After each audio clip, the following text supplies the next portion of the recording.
हमारे बीच में पद्म श्री मुकुंद नायक जी मौजूद हैं, जो कि बहुत बड़े लोकगीत के कलाकार हैं। आप सब जानते हैं इनको, और इनकी ख्याति जो है पूरे वर्ल्ड में है, सिर्फ झारखंड तक सीमित नहीं है। इसके बाद हमारे बीच में हमारी बहन जो बहुत ही संघर्षशील है, जिन पे पता नहीं सैकड़ों गोलियों में लगे संघर्ष की वजह से, दयामणि बरला जी, बहन जी दयामणि बरला जी। इसके बाद हमारे बीच में उपस्थित हैं थियोडोर कीडो साहब। कीडो साहब को ये कभी इंश्योरेंस कंपनी में मैनेजर होते थे, लेकिन हमारे महबूब स्वर्गीय राजीव गांधी जी ने इनको नौकरी से हटा करके अपने कांग्रेस ज्वाइन कराई। ये मंत्री रहे हैं, एमएलए रहे। इसके बाद हमारे बीच में नागौर लाकड़ा एसजे साहब, जो सेंट जेवियर स्कूल के प्रिंसिपल भी हैं, उनका स्वागत। हमारे बीच में आरपी रंजन साहब,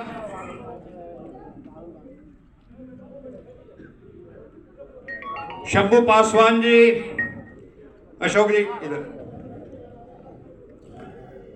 हमारे बीच में हमारी बहन सरिता कुमारी है, जो कुमार समाज की महिला अध्यक्ष हैं, और बच्चों के एजुकेशन के लिए इन्होंने एक बहुत बड़े 50,000 1 लाख लोगों का ग्रुप बनाया, जो 21 रुपए पर मंथ देते हैं अपने समाज के लिए।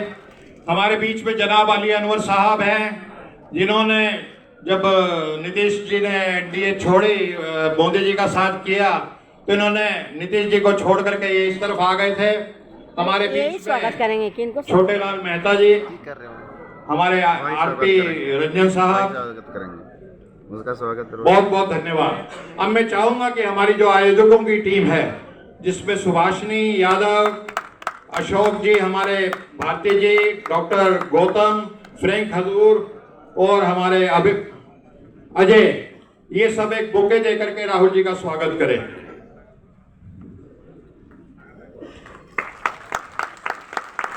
हमारे बीच में जो ये इवेंट हो रहा है, ये public school and children welfare association Jharkhand, उसके तत्वाधान में हो रहा है। उसके हमारे साथी हैं आलोक कुमार दुबे जी, और उनके साथ लाल किशोर सहदेव जी, डॉक्टर राजेश गुप्ता जी, सुश्री फलक फातिमा जी, नीरज कुमार जी, मेहुल दुबे जी एक मोमेंटो दे करके राहुल जी का स्वागत करेंगे।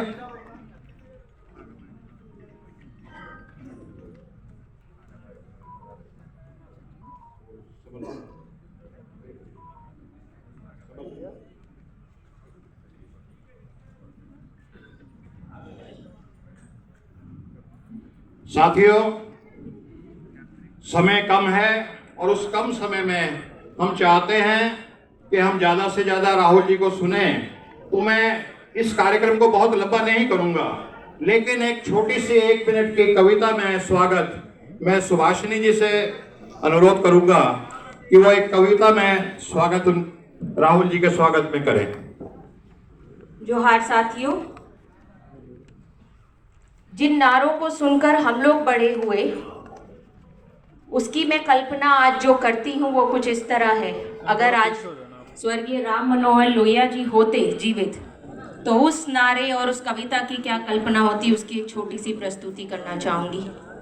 गांधी ने बांधी गांठ, पिछड़ा पावे 100 में 60। राजपाट है किसके हाथ, तानाशाह और बलशाली। बलशाली की क्या है पहचान, खिटपिट बोले करे ना काम।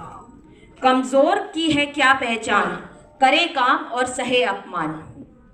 बाहर से आए लुटेरे देश लूट के यहाँ से चले गए, अब देश के अंदर के लुटेरों को भी निपटाना होगा। चंद पूंजीपतियों से काम नहीं चलेगा, उनका नाम नहीं होगा, फिर से देश गुलाम नहीं होगा। राजा का बेटा हो या चपड़ासी की हो संतान, हो अंबानी अडानी या गरीब का बेटा, सबकी शिक्षा एक समान। जाति जनगणना जो ना कर सके वो सरकार निकम्मी है, जो सरकार निकम्मी है वो सरकार। जाति जनगणना जो ना कर कर सके वो सरकार निकम्मी है। जो सरकार निकम्मी है वो सरकार बदलनी है। जुल्म करो मत, जुल्म सहो मत, जीना है तो मरना सीखो, कदम कदम पर लड़ना सीखो, नफरत के बाजार में मोहब्बत की दुकान खोलना सीखो। साथियों, राहुल गांधी ने बांधी गांठ, पिछड़ा पावे 100 में 60। मैं चाहूंगी आप लोग ये दोहराइए, राहुल गांधी ने बांधी गांठ, पिछड़ा पावे 100 से गांठ। बहुत बहुत धन्यवाद। धन्यवाद सुभाषिनी जी। अब मेरे हाथ में